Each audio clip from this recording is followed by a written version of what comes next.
akan bahas tentang uzur yang membolehkan kita berbuka puasa. Nah, kemarin tentang sunnah puasa dan makruh puasa. Sebelumnya kita ngebahas tentang syarat-syarat puasa. Ada syarat wajib, ada juga syarat sah. Oke. Nah, kita sekarang masuk ke pembahasan tentang uzur. Bapak tahu uzur, Pak? Uzur, halangan. Nah, kalau bahasa Arabnya adalah al-a'dzar al-mubihah lil fitr. Uzur-uzur yang membolehkan kita berbuka. Artinya boleh saja kita buka, enggak puasa.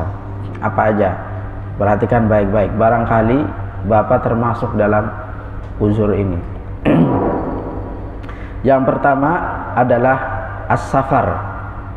Apa itu safar? Perjalanan. Orangnya namanya musafir, perjalanannya namanya safar.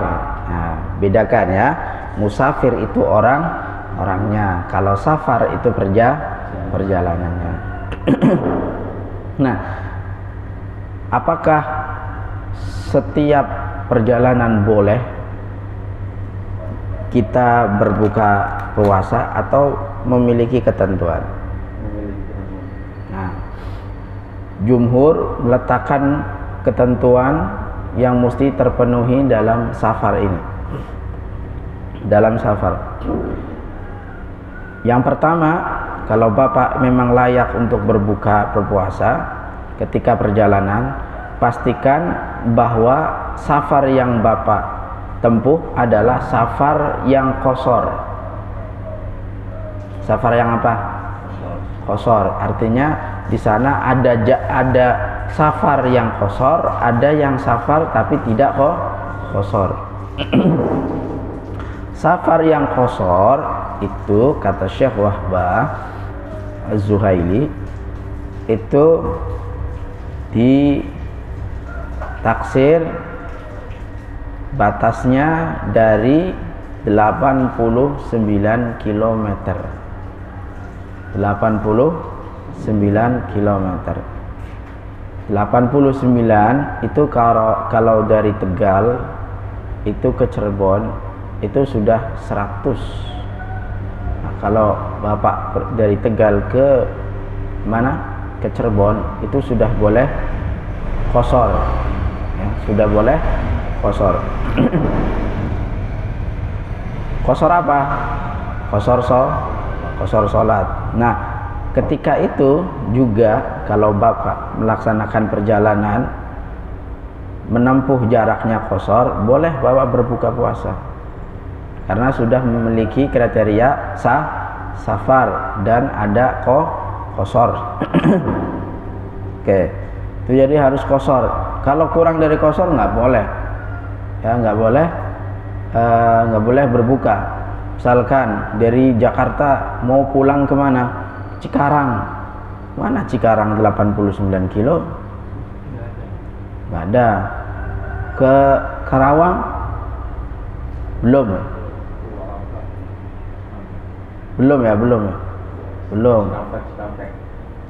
Oke. Nah, jadi diukur dulu jaraknya ada nggak 89 kilo. Oke.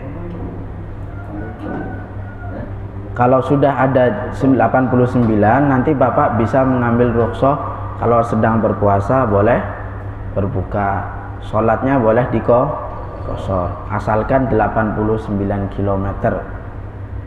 Oke, selanjutnya ini syarat yang diletakkan oleh jumhur ulama selain Hanabilah. Hanabilah itu Hambali. Apa syarat berikutnya? Syarat berikutnya adalah melakukan perjalanan sebelum mulai fajar. Jadi Bapak ini sebelum subuh sudah keluar, Pak. Sudah mulai berjalan. Sudah mulai melaksanakan safar. Jadi perjalanannya enggak mulai misalkan Bapak dari jam 8 mau pergi ke Jawa, nah, gitu ya. Tapi kalau Bapak mulai dari jam 2, nah, sudah keluar nih, mudik nih misalkan, mudik. Maka walaupun pagi-pagi boleh udah buka berpuasa, karena Bapak sudah memiliki kriteria melaksanakan perjalanan sebelum fajar. Tetapi di sini kalau memang Bapak merasa kesulitan, benar-benar kesulitan, maka boleh boleh berbuka. Artinya kalau jadi ketika fajar, sebelum fajar Bapak sudah pergi, kalau bisa jangan buru-buru berbuka, tetapi pastikan kalau pagi-pagi itu belum ada kesulitan yang mendesak untuk Bapak berbuka, teruskan ya, berpuasa. Oke. Jadi tergantung kemampuan. Kalau Bapak bisa maksimalkan berpuasa. Jangan ujuk-ujuk langsung berbuka. Tapi meskipun boleh, jumhur kalau ada kesulitan yang memang memerlukan berbuka, silahkan berbuka. Selanjutnya, kecuali kalau Hanabila, ada satu madhab Hambali itu mereka mengatakan bahwa meskipun Bapak melaksanakan perjalanan dimulai dari setelah zuhur, itu boleh Bapak buka puasa. Kalau jumhur enggak, dia mesti sebelum fajar. Oke. Nah, kemudian syarat berikutnya, ini adalah syaratnya Syafi'i, mazhab Syafi'i, apa? Perjalanan ini bukan untuk orang yang selalu bepergian. Siapa yang selalu bepergian? Siapa? Supir bus. Nah, supir bus itu tidak boleh berbuka,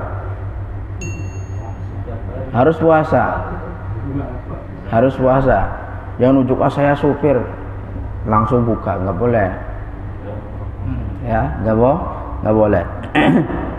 Nah, di sini kata Syafi'i, kalau benar-benar ada kesulitan betul, baru. Tapi kan nyupir kan di dalam ini bis aja ada AC dan segala macam, bisa lah untuk nggak berbuka. Ini dalam keadaan kesulitan aja boleh dibuka. Nah, kalau nggak ada nggak boleh. Nah, ini kayak tukang sopir. Terus apa lagi selain sopir? Nah, boleh lah ya, selainnya bisa dikiaskan. Yang suka bepergian ya Pak Gito. Begitu. Lupa ada begitu. Nah, nanti di sini ada nih selanjutnya. Nah, kalau ketika perjalanan kita itu dibolehkan berbuka, lalu kalau kita boleh memilih, pilih mana antara puasa sama berbuka? Pilih mana? Pilih puasa. Oh, berarti Syafi'i. Ada dua pendapat yang prioritas ya, menjadi prioritas, artinya memandang lebih baik. Syafi'i dan Hanafi mengatakan bahwa kalau seseorang melaksanakan perjalanan, maka berpuasa itu lebih baik. Lebih baik. Lihat di dalam Al-Qur'annya ketika Allah Subhanahu wa taala berfirman tentang bab puasa. Wa antasumu khairul lakum, wa antasumu, dan kalian itu berpuasa, khairul lakum, lebih baik buat kalian. Nah, dari situlah mazhab Syafi'i mengatakan kalau perjalanan maka lebih baik berpuasa. Nah, satu pendapat lagi mengatakan puasa itu makruh dalam perjalanan. Nah, jadi kalau bapak melaksanakan perjalanan berpuasa, makruh hukumnya tuh. Nah, artinya apa kalau makruh? Lebih baik nggak puasa, gitu. Lebih baik nggak puasa, malah disuruh dianjurkan untuk buka. Pilihan mana Pak? Puasa. Kayak nggak mau kodo kayaknya. Nggak mau kodo. Kalau berbuka tetap nanti dia wajib qada. Oke.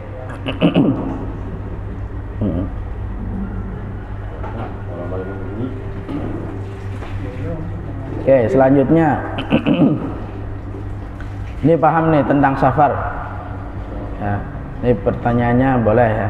Setelah ini dibahas semuanya, nanti boleh ajukan pertanyaan. Simpen aja pertanyaannya, disiapin. Banyak pertanyaan, banyak ilmu juga insyaallah. Oke, nomor 2 tentang uzur. Sakit. Nah, ini dia sakit. Marad. Marad. Perjalanan dan sakit itu ada di dalam Al-Qur'an. Faman kana minkum maridan aw ala safarin fa'iddatun min ayyamin ukhra. Kata Allah Subhanahu wa taala tentang puasa. Barang siapa di antara kalian itu sakit atau dalam keadaan perjalanan safar, fa'iddatun min ayyamin ukhra. Kalau kalian berbuka maka gantilah di hari-hari yang lain. Jadi sakit dan perjalanan. Tetapi sakit ini enggak kayak sakit bisul kemudian langsung buka, itu namanya orang manja. Ya, sakit dikit langsung berbuka. Sakit pilek buka. Terus apa lagi? Sakit demam biasa langsung buka. Jadi ketentuannya sakit ini yang benar-benar ada anjuran dari dokter. Di dokter kalau misalkan kamu jangan puasa dulu lah, nanti lama sembuhnya ini, kamu perlu butuh istirahat, asupannya juga perlu dikendalikan, dikontrol gitu. Kalau puasa bakal lama nanti sembuhnya, atau bahkan mungkin lebih fatal lagi. Misalkan kalau ada anjuran dokter, itu sakit yang dibolehkan untuk berbuka. Ya, bukan sembarangan sakit. Nah, oke, paham sampai sini? Yes.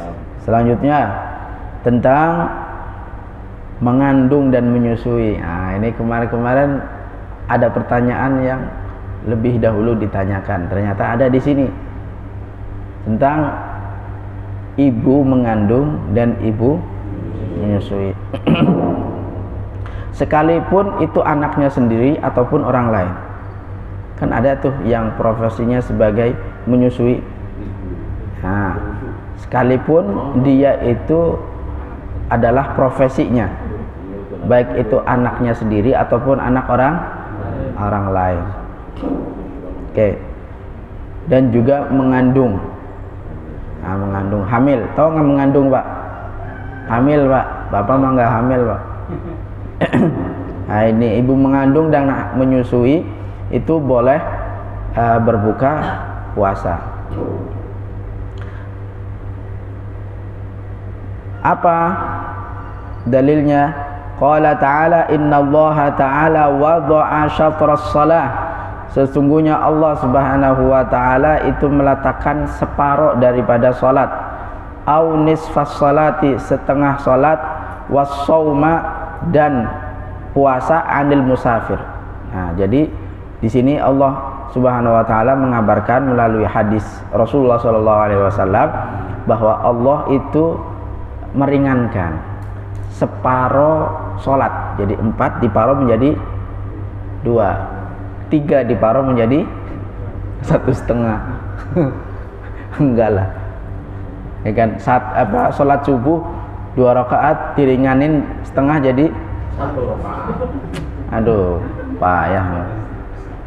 Payah emang sholat witir. Oke, jadi patuh. Syatros sholat dan puasa itu diringankan oleh Allah Subhanahu wa taala dari musafir. Jadi itu udah diringan sama Allah. Terus siapa lagi selain musafir? Wa anil murdi awil hubla, ataupun dan juga dari murdi yang menyusui. Ya, murdi awil hubla. Nah, rawahu Abu Dawud nomor 2408. Oke. Kalau dia kata Syafi'i, ya, kalau kata Syafi'i, meskipun ini nanti masuk ke dalam bab selanjutnya, yaitu tentang kafarah dan fidyah nanti yang penting uzur-uzurnya ini Bapak hafalin aja.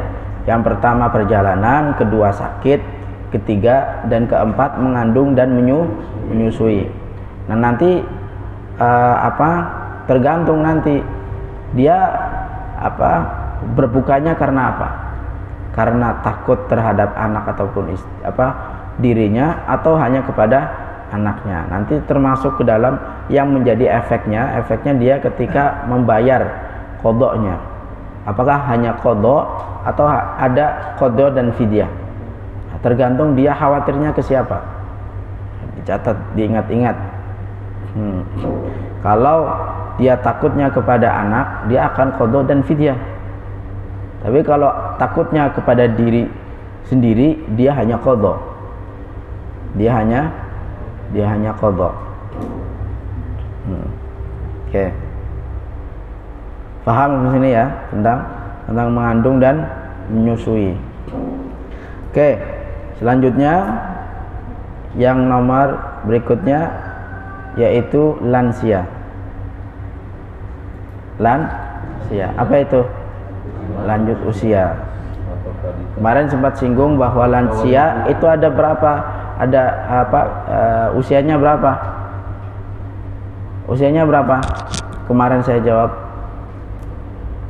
lansia itu dia ketika seseorang sudah berusia dan tidak memiliki kemampuan, serta kalau puasa dia akan ada bahaya. Itu lansia. Jadi patokannya bukan pada usia. Istilahnya aja lansia, lanjut usia. Yang dimaksudkan adalah ketika dia sudah lanjut usia dan dia tidak mampu lagi untuk puasa. Kalau puasa malah dia akan membahayakan diri sendiri. Kata Allah Subhanahu wa taala, wala taqtulu anfusakum innahu kana bikum rahima. Kata Allah, janganlah kau bunuh diri kalian, sesungguhnya Allah Subhanahu wa taala terhadap kalian itu Maha Penyayang. Makanya dari itu enggak boleh melakukan sesuatu yang mengakibatkan menghilangkan nyawa. Enggak boleh. Overdosis. Nah, biasanya yang oper-oper nggak boleh. Orang tua ya. Kemudian juga disambungkan dengan orang yang lanjut usia, orang yang sakit tetapi dia nggak bisa diharapkan sembuh sama dokter. Nah, itu sudah nggak puasa lagi. Nah, maka bagi dua orang ini, dia nanti ketika mengqadha puasa hanya membayar fidyah. Jangan enggak bayar enggak qadha lagi karena dia udah enggak mampu. Sudah enggak mampu.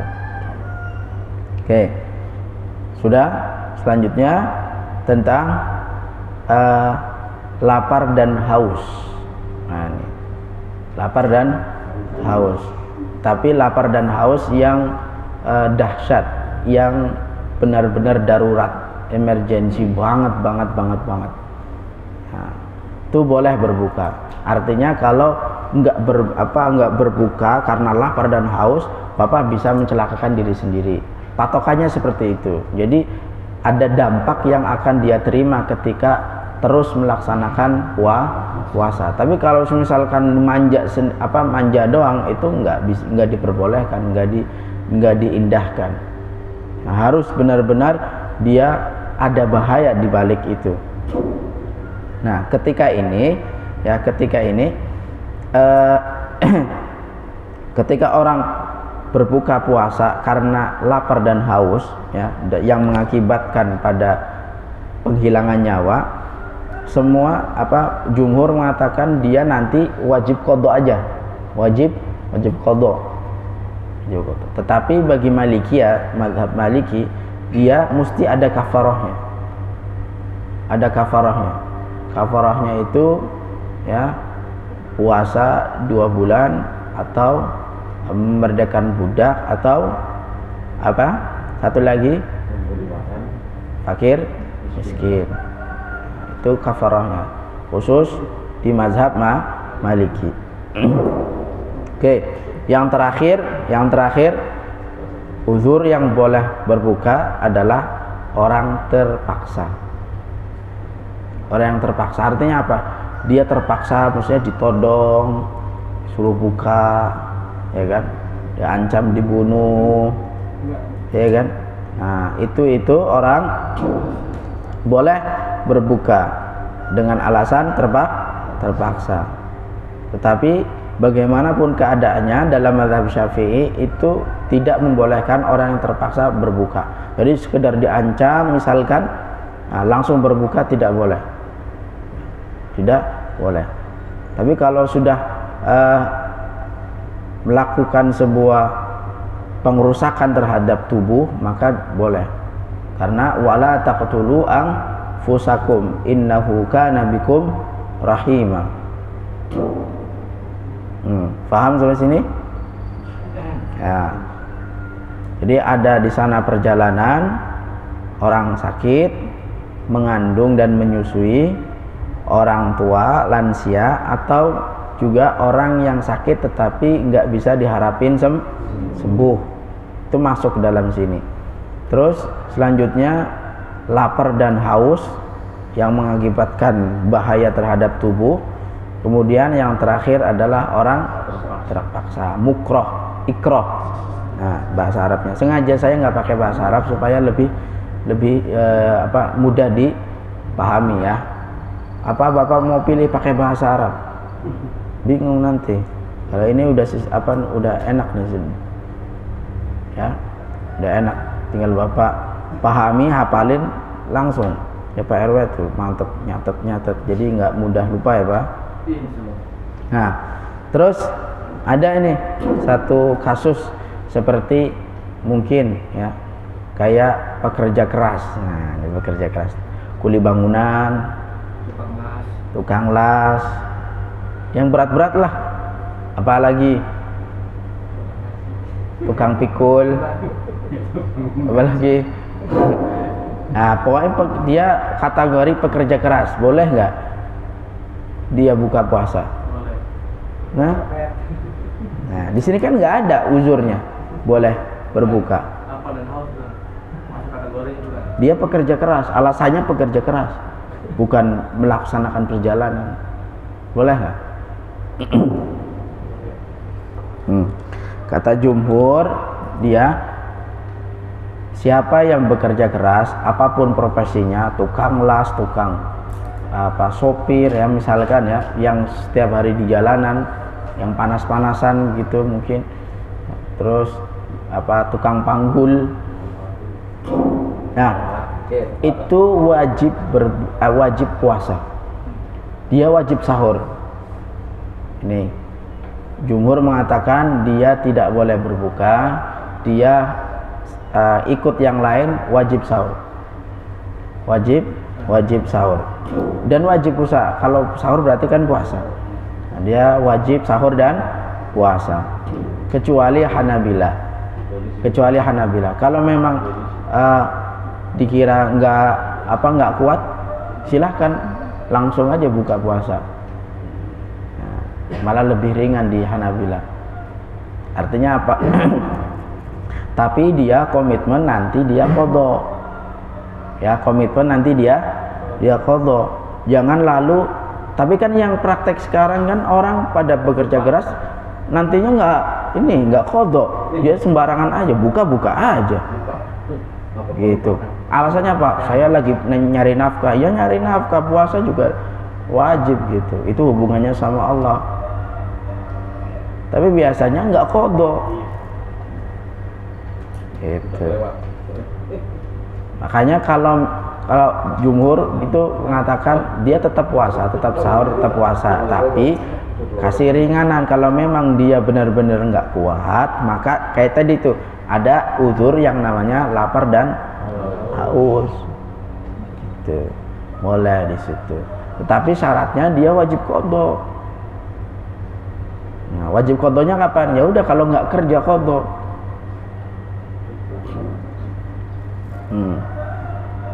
Oke. Kemudian, nah ini ada sempat kemarin bertanya kan, kalau orang bertamu, ya Pak, bertamu, terus buka puasa, dia mengatakan, oh boleh nggak? Gitu. Siang-siang dari pagi dia sudah puasa, nggak direncanakan dia silaturahmi main ke rumah teman. Nah setelah di rumah teman, temennya girangan kegembiraan, dia masakin, udah sate, ada sate ini. Wah, satenya bukan sate ayam, sate kambing. Sate kambing mantap kan, siang-siang lagi. Nah, akhirnya nggak dimakan. Mubazir sate kambing ini bungkus, nggak bisa makan di tempat katanya. Nah, ini puasa sunnah ya, boleh apa enggak? Kata mazhab Hanafi, orang bertamu itu termasuk dalam kategori uzur. Nah, dalam mazhab Hanafi loh Pak, bukan Syafi'i Pak. Tapi nggak apa-apa kalau kita berbicara untuk keringanan orang, boleh ya, boleh. Oke, dia boleh berbuka karena orang bertamu itu termasuk uzur ya. Tetapi konsekuensinya yang harus dia jaga. Konsekuensinya karena dia merusak puasa, dia mesti qadha. Iya. Nah, itu konsekuensinya. Karena yang membolehkan berbuka itu adalah Hanafi. Hanafi itu kalau kita melaksanakan puasa, kemudian puasanya sudah kita jalankan, lalu kita buka gara-gara apapun alasannya, maka wajib qadha. Dan niatnya itu harus malam. Nah, Hanafi itu. Jadi nggak boleh kalau kita melaksanakan puasa terus dibatalin, nggak boleh. Karena kita sudah komitmen dalam diri kita, dalam hati untuk melaksanakan suatu ibadah. Nah, komitmen itu yang membuat kita nggak boleh dibatalkan. Ada mereka itu referensinya adalah Al-Quran. Wala tubtilu a'malakum. Jangan kau batalkan amal kalian. Nah, itu Hanafi. Makanya tidak membolehkan. Boleh tetapi wajib qadha. Bukan lagi sunnah qadha ya, tapi wajib. Nah, ayo milih yang mana tuh?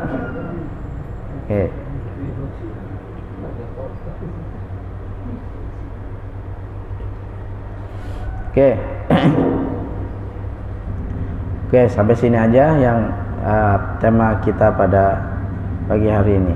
Kalau ada pertanyaan silahkan. Nanti besok itu ada pembahasan tentang hal yang membatalkan puasa dan mewajibkan qadha. Jadi ada yang batal puasa, ada yang wajib qadha. Ada yang batal puasa, ada yang qadha dan fidyah. Kayak gitu. Insya Allah. Ini lebih serem lagi besok nanti, lebih dalam lagi. Harus tahu alasannya. Bapak yang versi mana nih? Yang qadha aja atau qadha sama fidyah? Bahaya. Harus paham betul-betul. Silakan. Soal soalan. Kalau fikih itu bertanya ya. Kalau fikih bertanya. Saya mau nanya nih. Ya, tanya apa? Yang nanya PRW terus nih. Safar yang dikosor. Iya. Ada untuk yang puasa dan juga meninggalkan sholat.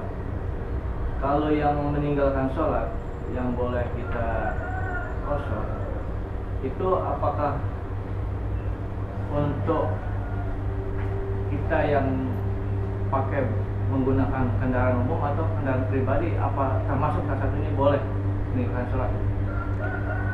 Oke, itu. Terima kasih pertanyaannya. Bagus. Untuk perjalanan perlu dikoreksi. Saya nggak mengatakan meninggalkan sholat ya, tetapi sholatnya itu dikurangi, dikosor. Kosor itu dipendekin. Tapi yang dipendekin itu yang khusus 4 rakaat. Yang 3 dan 2 tidak bisa dikosor. Kosor dan jamak itu dua hal yang berbeda. Kosor, misalkan kosor itu, kalau misalkan ini kita bahas tentang puasa, sekalipun ini bukan pembahasan tentang sholat ya. Sebenarnya ada tentang sholat musafir, namanya bab sholat musafir.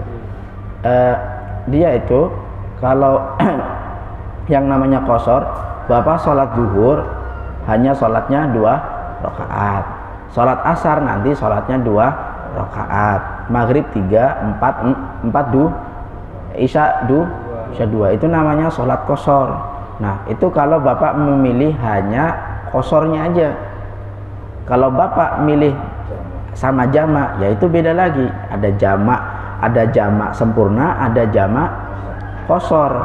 Kalau jamak sempurna berarti bapak hanya menggabungkan 2 sholat menjadi 1 waktu, baik itu dilaksanakan di waktu zuhur atau dilaksanakan waktu asar, tapi rakaatnya tetap 4 rakaat.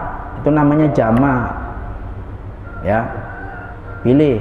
Atau pilihan kedua jamak dan kosor. Nah itu digabung lagi, udah digabung plus lagi dikosor. Itu masya Allah itu.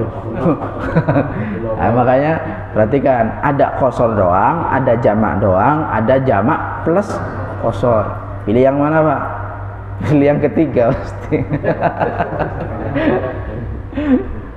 Nah, kalau biasa orang ziarah Wali Songo itu milihnya yang jamak plus kosor. Nah, ingat ya, jamak plus kosor. Nah itu kalau itu ya, jadi cuma di itu.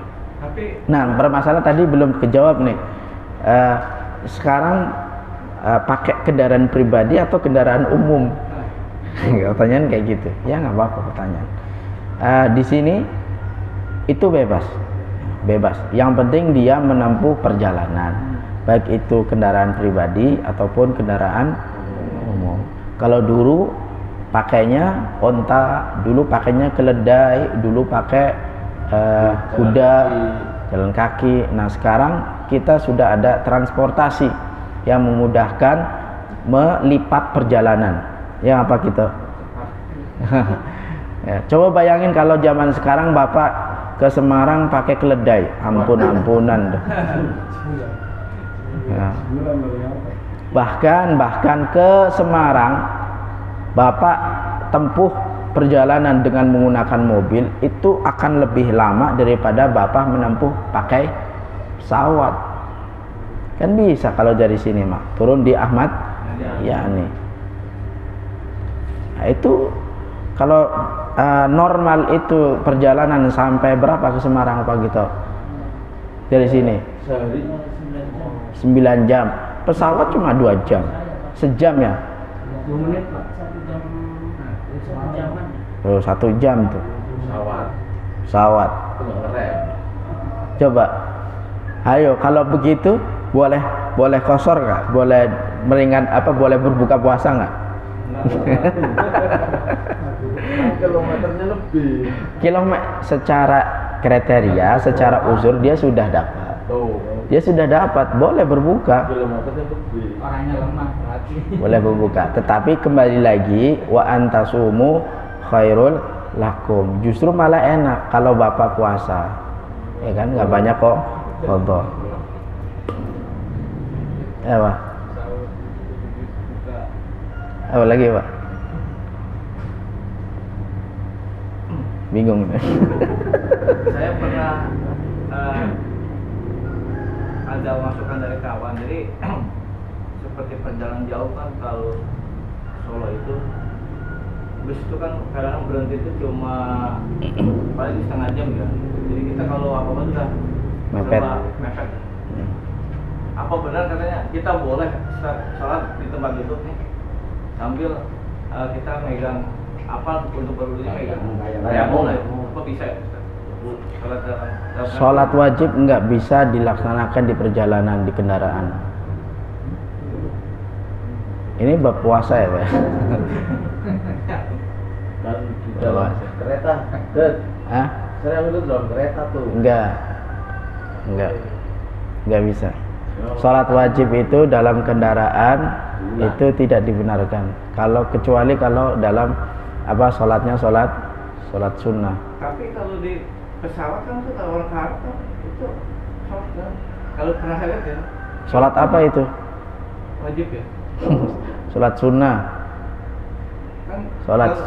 kalau perjalanan Kalau dalam mazhab Syafi'i ada yang namanya hurmatul waqt. Nanti dia sholat lagi. Oh. Sholat lagi. Itu cuma menghormati waktu. Nah, nggak ada sholat wajib itu di dalam kendaraan, nggak ada. Oh, nyampe. Makanya kalau mau sholat itu ada alternatif. Ada alternatifnya, sholatnya mau jamak atau bagaimana gitu. Jamak takhir atau jamak takdim. Oke. Mau nanya masalah usus sakit nih. Jadi kalau kita lagi puasa, apakah sakit emah termasuk berat juga dan termasuk dalam golongan sakit berat gitu loh. Sakit Kalau makan perut kan perih gitu kan. itu termasuk daripada sakit yang diada-adain untuk berbuka. Artinya apa?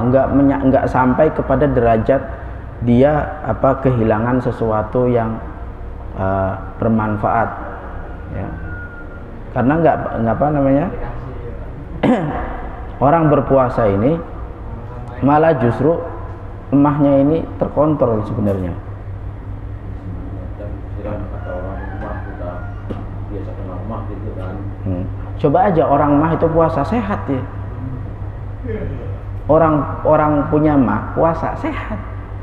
Yang nggak sehat itu nggak puasa, kena mah. Iya. Soalnya sering aku ngomong dengan aku dia itu.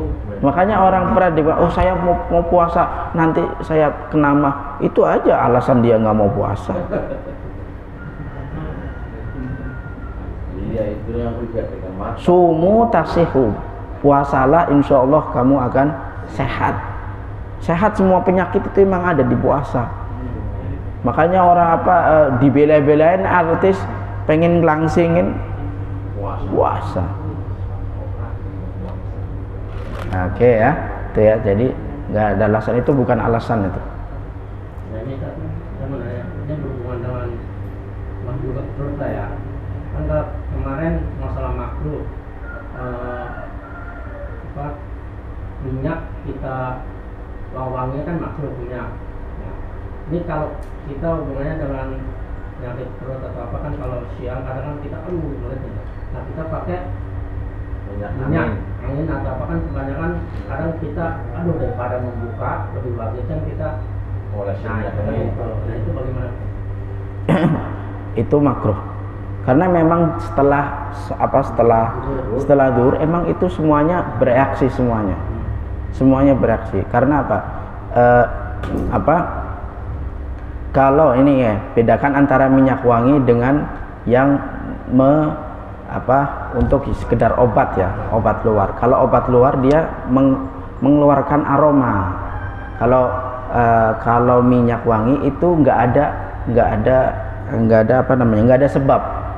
Nah, kalau ini kita pakai bukan untuk wangi-wangian. Ini yang dimaksud adalah memakai wangi-wangian. Paham nggak? Bukan yang oles-olesan kemudian menimbulkan bau. Itu dua hal yang berbeda menurut saya. Boleh yang misalkan sakit perut gitu, boleh digosok. Daripada dia membatalkan Iya. itu kan sifatnya ini Tapi biasanya yang kayak gitu di awal-awal puasa aja. Nanti setelahnya itu akan terbiasa. Itu hebatnya puasa gitu, Pak. Nggak apa-apa dioles-olesnya. Kecuali kalau Bapak mau sholat duhur, mau sholat asar pakai minyak wangi prot gitu. Itu yang makruh. Makanya jangan pakai minyak wangi. Kalau mau pakai minyak wangi, nah sekarang nih nggak apa-apa nih. Subuh, habis maghrib, isya gitu. Terawih biar bau badannya hilang. Lagi banyak orang bau badan lagi. Oke ya, cukup sekian. Insyaallah kita lanjutkan lagi pada pertemuan besok.